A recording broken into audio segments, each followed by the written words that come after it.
The question really is about the significance of the relaunch of the South Africa chapter of Womesa from a SAMSA perspective. Thank you, Mr. Fayo. Really today, the significance of the relaunch of the women in Maritime for the Eastern and Southern Africa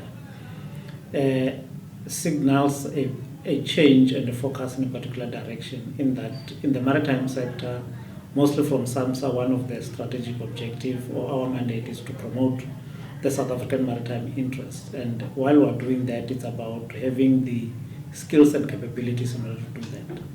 But looking at the industry itself, the industry is male dominated, and in that we need to make sure that we transform the industry and also create an inclusive environment. And here we have realized, and even last year hosted the first gender-based violence seminar, which really unpacked and really raised critical issues that happens in the maritime sector. So one, you're talking about the male domination of the sector, and also for the women who have entered the sector, the environment not being very conducive.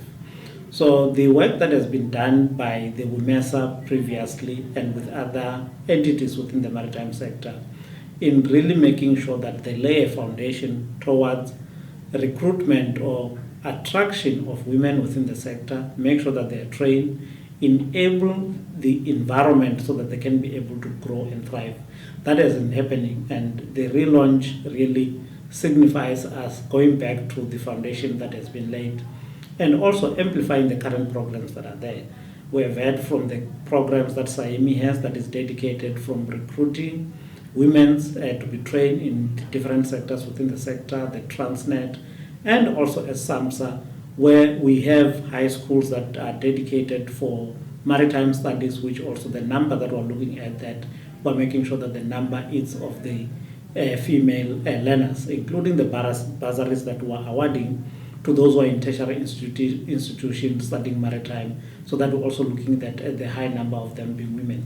But also that as a pipeline, meaning that all the programs that we have, we may ensure that the cadetship that are there will also promote the number of those intake being women as a pipeline into the industry.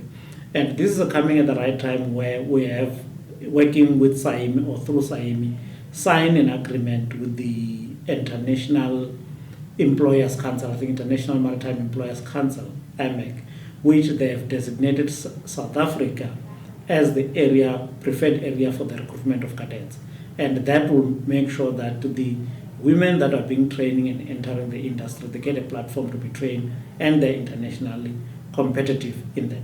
So all these efforts really are making sure that we put all the programs intentionally so to transform the industry and making sure that the environment is conducive for the working. Obviously, Womesa today relaunching, and they'll be working on the leadership. It is the leadership that will work with them in partnering with the program so that we advance this work and making sure that the 2% that we hear of the seafarers that is from the 1.2 million seafarers worldwide, and which the high number of them are actually in the cruise section of the sector. We redress that imbalances and making sure that across all sectors, women are represented. And further that, the other areas of the maritime economy, they are playing in that from the SMME and also growing entities that will be able to participate in the sector. Speaking of SMMEs, the aspect of training is important and education in maritime, but if we're looking at the industry in general, there are so many barriers. For example, finance. Some may want to not be SMMEs, but they may want to actually be establishing meaningful companies or taking equity in some companies. That financial space, where are we in the maritime sector? Indeed, the maritime sector, it is capital intensive, and which also serve as a barrier for entry.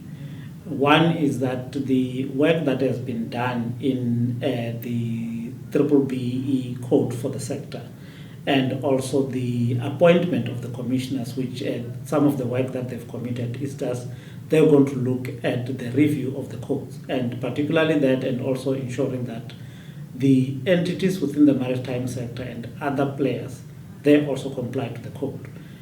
Within the sector, one area that's got opportunities and potential to grow, which is the bunkering sector, which the development of the bunkering sector codes have been finalized, and it's just to make sure that that is get to be finalized and implemented. And implementation of that gives an opportunity so that we can start to deal with the compliance of the code. And obviously there are enterprise development components that form part of that, and also other components that seeks to advance people who have been disadvantaged, and also looking at the SMME.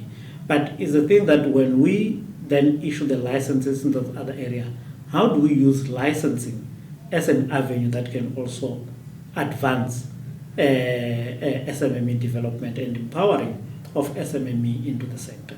So those are some of the avenues that we look at. And also SAMSA developing the transformation strategy, it will be also be looking how do we use that strategy, working with other partners and other entities in the sector to make sure that that strategy seeks to advance SMME broadly, and also those of women, youth, and people with disabilities. So, thank you very much. I actually appreciate it. Thank you.